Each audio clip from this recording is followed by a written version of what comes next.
de hoy, ¿qué ha cambiado? ¿Qué ha cambiado? ¿Por qué la calle en la última semana se mostró tan enardecida en algunos puntos? ¿Qué está pasando en el Perú? ¿De dónde proviene esa insatisfacción? ¿Tiene que ver solo con los precios, que es un tema importante, evidentemente, que a la gente no le alcance la plata para subsistir, es un tema central, evidentemente, pero ¿es solo eso? ¿Qué está ocurriendo? Nos debemos preguntar, y para eso vamos a conversar en este momento con Arturo Maldonado, analista político de la Pontificia Universidad Católica del Perú. ¿Cómo está, señor Maldonado? Muy buen día. ¿Qué tal? Muy buenos días. Quería empezar con los orígenes de lo que estamos viendo, las motivaciones de estas protestas. ¿Son motivaciones similares en todo el país? No, sin duda no son similares y más bien lo que tenemos es como una alta fragmentación de lo que es los orígenes y las demandas que movilizan a las personas, ¿no?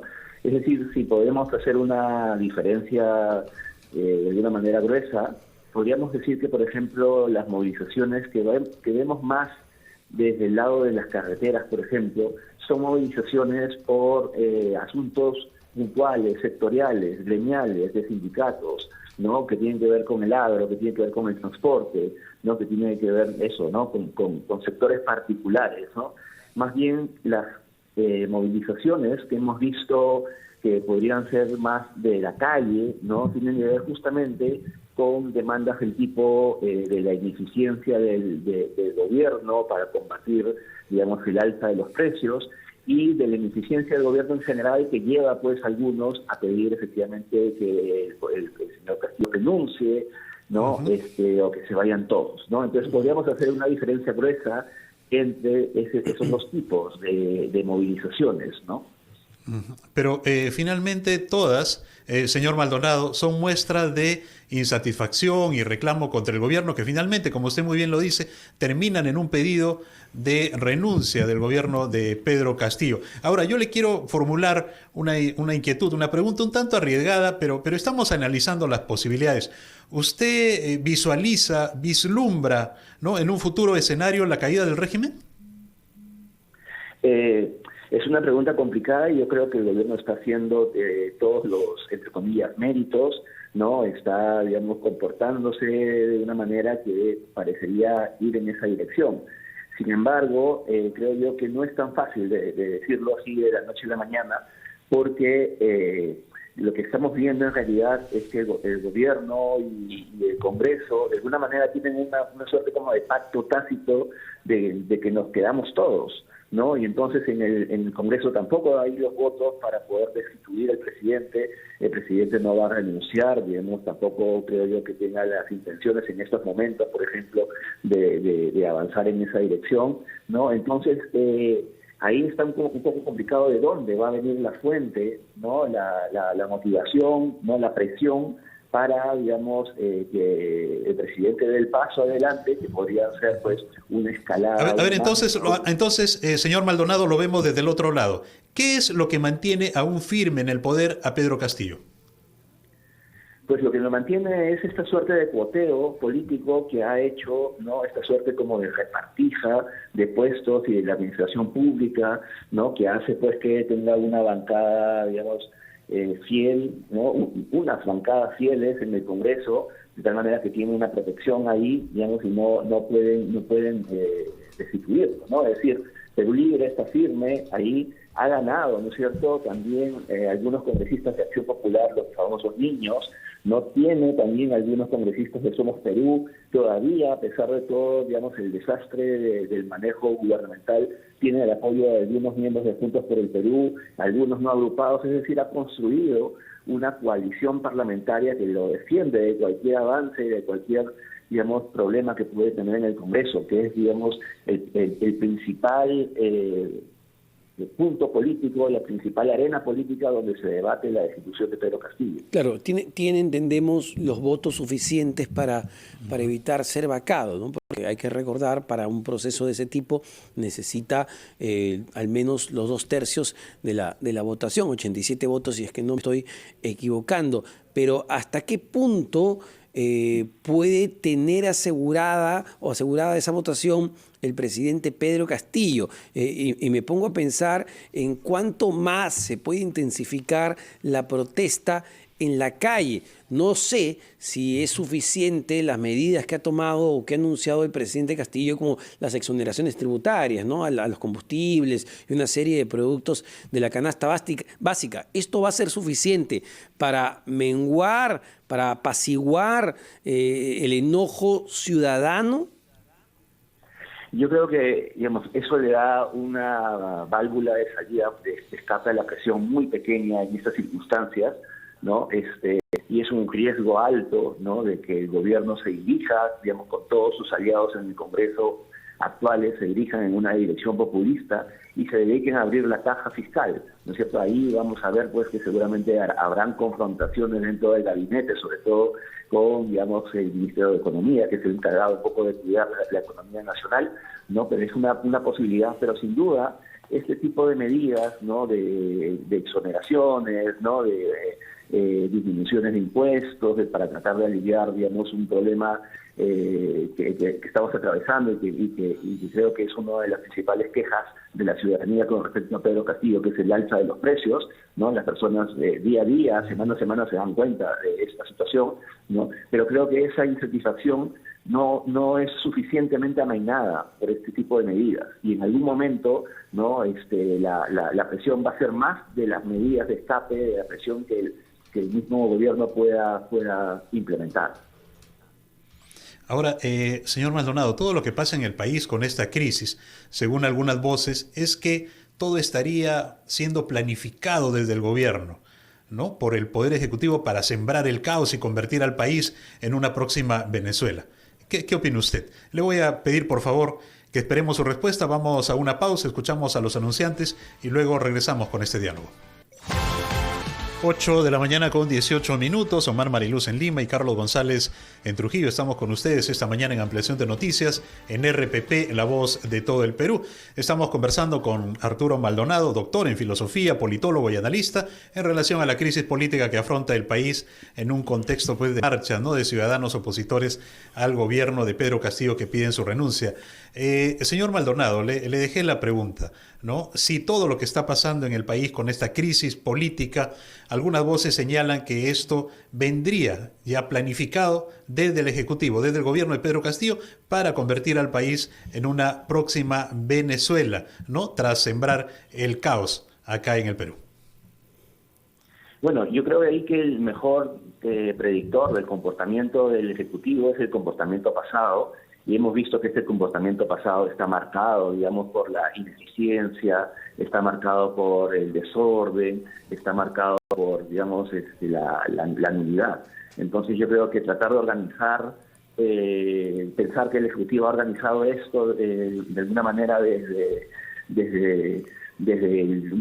Lima, ¿no?, haciendo uso, digamos, de una maquinaria que a todas luces parece que no tienen, no creo que es, digamos, no ir muy lejos en darle demasiado crédito al Ejecutivo, ¿no? Más bien sí, el Ejecutivo, digamos, tiene una intención, digamos, si en algo nos parecemos a Venezuela es en esta suerte como de prebendas, de porteo del poder, para tratar de mantener una coalición desde arriba, pero difícilmente, ¿no?, el gobierno de Castillo en estos momentos tiene una capacidad de convertirnos en movimiento desde abajo, dado que no tiene contacto con el mundo social. Más bien, señor Maldonado, parecería que lo que refleja es un alto nivel de improvisación, ¿no? Cuando vimos la medida que se tomó esta semana de tratar de encerrar a toda la capital, a Lima y Callao, prácticamente en la medianoche, que se toma esta decisión, o medidas o anuncios que se recuerdan o se retoman de la campaña, como bajarse el sueldo a él, a sus ministros, parecerían, digamos, más bien movimientos improvisados, de reacción rápida. Son movimientos que, digamos, exactamente, son como aislados, son decisiones que se toman apresuradamente, y en ese caso, el que tú mencionas, Omar, es una decisión de encerrar a 10 millones de personas sobre la base de rumores, ¿no?, de falsedades inclusive, ¿no?, anunciando que habrían posibles saqueos, porque efectivamente en el día anterior ¿no? Por el WhatsApp de muchas personas circulaban que habían personas que estaban haciendo bulla y que los comerciantes se ponían nerviosos y cerraban sus puestos de trabajo. Pues eso es simplemente como un nerviosismo general, pero no estamos hablando, digamos, de algo organizado, ¿no?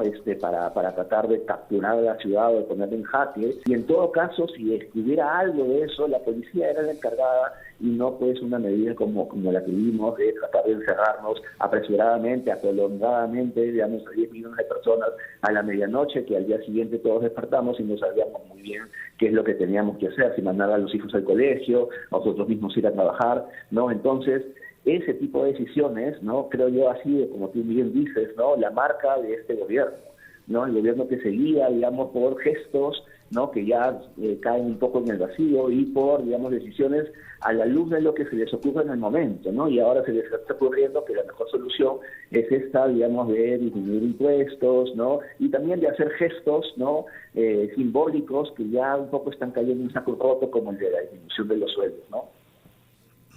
Señor Maldonado, y el protagonismo de Aníbal Torres, el presidente del Consejo de Ministros en los últimos días, ¿cuánto le suma, cuánto le resta a Pedro Castillo, teniendo en cuenta que el Premier ha atraído las cámaras de los medios de comunicación y ha dejado ahí por un espacio, aunque sea pequeño, pero más tranquilo, al presidente?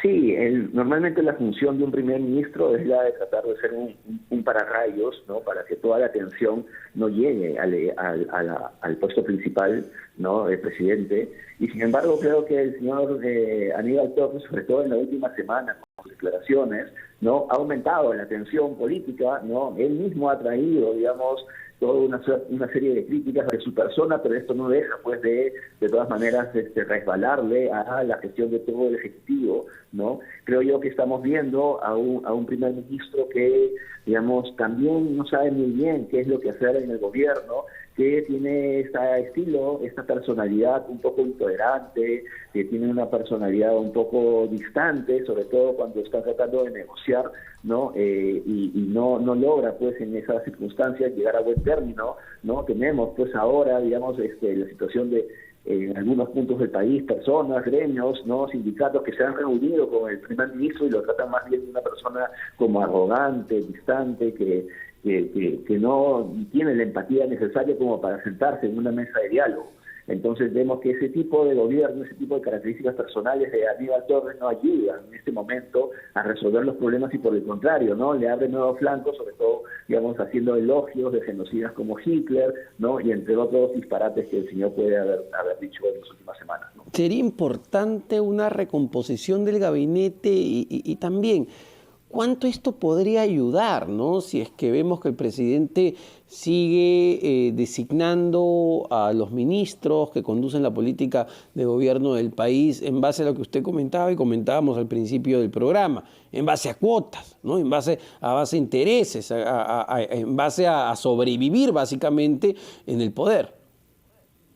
Pues yo creo que efectivamente el estilo del gobierno ha sido el cambio de ministro para no cambiar nada, ¿no? Es decir, es un cambio de persona, pero los perfiles siguen siendo exactamente muy parecidos, ¿no? Y visto, digamos, el antecedente de lo que ocurrió con el Ministerio de Salud, que yo no entiendo, de verdad, cómo se puede haber demorado una semana para elegir a alguien que estaba ahí, digamos, presto a asumir el puesto porque tiene el mismo perfil, es de la misma cuota de poder del señor Cerrón, ¿no? Entonces había una semana donde seguramente el señor ha tratado de buscar a alguien y no ha encontrado, y bueno, le puso, digamos, al mismo perfil de funcionario, ¿no? ¿Eso qué quiere decir? Que si hay una futura refrescamiento del gabinete, pues no habría que esperar nada muy diferente tampoco, ¿no? Digamos, es lo mismo de siempre, ¿no? El mismo cuoteo seguramente vamos a observar, e inclusive, digamos, rascando un poco más la olla, como se dice, ¿no? Y quizás con algún tipo de funcionario de una capacitación inclusive peor, ¿no?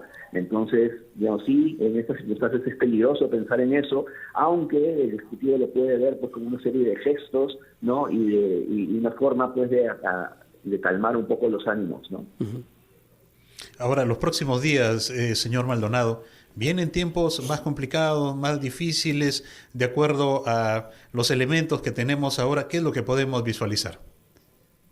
Bueno, en agenda del Congreso todavía tenemos, sigue en pie varias interpelaciones, ¿no? Varios pedidos, digamos, de que el Premier vaya al Congreso a rendir cuentas, que el ministro del Interior también vaya al Congreso a rendir cuentas, ¿no? Tenemos ahí una fila de funcionarios, ¿no? Que están en la agenda del Congreso y que seguramente otra vez hará que la tensión entre el Ejecutivo y el Legislativo no termine pues de aquietarse, ¿no? Entonces esa es la agenda y sin duda, eso es, digamos, en el mundo de la política formal, sin duda también vamos a ver movilizaciones o llamados a movilizaciones, que ahí también hay un problema, ¿no? Porque no tenemos desde la oposición o desde la calle todavía una figura visible que permita aglutinar las diferentes demandas que existen, estas demandas fragmentadas de diferentes gremios, sectores o de la población misma, que pedimos diferentes cosas. No hay una figura que trate de aglutinar o una institución que sea la vanguardia de estos reclamos y que pues pueda originar que la calle se haga sentir frente a, digamos, el Ejecutivo y el Legislativo, ¿no? Pero es probable que haya, digamos, manifestaciones esporádicas, que estén en constante movimiento en la calle. Ahora, una última pregunta, si me permite, de mi parte. ¿Qué rol está jugando en este momento, desde su punto de vista, la vicepresidenta Dina Boluarte, que está siempre ahí, se especula mucho, incluso la escuchamos cantar el día jueves, si no me estoy equivocando, en este Consejo de Ministros descentralizado? Yo creo que está jugando un rol como el rol que jugó Vizcarra en su momento, ¿no? Es decir, ella está en una posición pues sumamente expectante como la inmediata sucesora en caso del señor Castillo caiga, ¿no? Pero claro, ¿no? Eso lleva a que tenga una actitud, ¿no? Un poco de equilibrio entre estar o muy cercano a Castillo, que ella misma pues sea vista como parte del Ejecutivo a los que hay que sacar del gobierno, pero tampoco muy lejana, ¿no? Que haga que el señor Castillo en algún momento vea la necesidad de cómo poder sacar a este posible reemplazo peligroso, ¿no? Entonces está jugando ahí en un límite, ¿no? En algunos momentos está, digamos, en un perfil bastante bajo, ¿no? Siendo ella, teniendo una alta responsabilidad dentro del gabinete, no se le escucha mucho, ¿no? Cuando tiene que participar, bueno, resaltamos el hecho de que canta, pero no sabemos muy bien qué piensa, ¿no? Entonces está haciendo pues una posición, ¿no? de tratar de tener un perfil bajo, ¿no? Por la expectativa que me imagino ella tiene en caso suceda, digamos, haya una sucesión presidencial.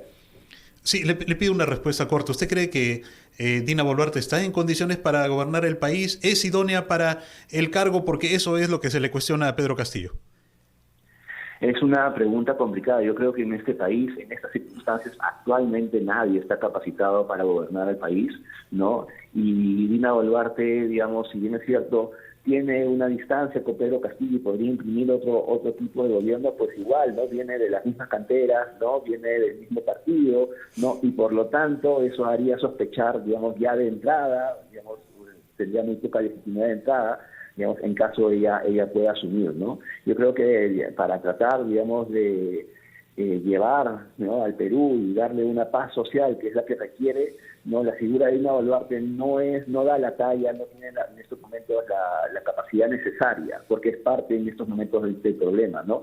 Yo creo que la paz social se puede lograr más bien desde fuera, ¿no? Desde una institución, de una persona que desde fuera, ¿no? pueda surgir, no sé, en algunas circunstancias, no lo sabemos todavía, no sabemos muy bien quién puede ser, ¿no? Pero Dina Boluarte claramente es parte del problema, es parte del gobierno, ¿no?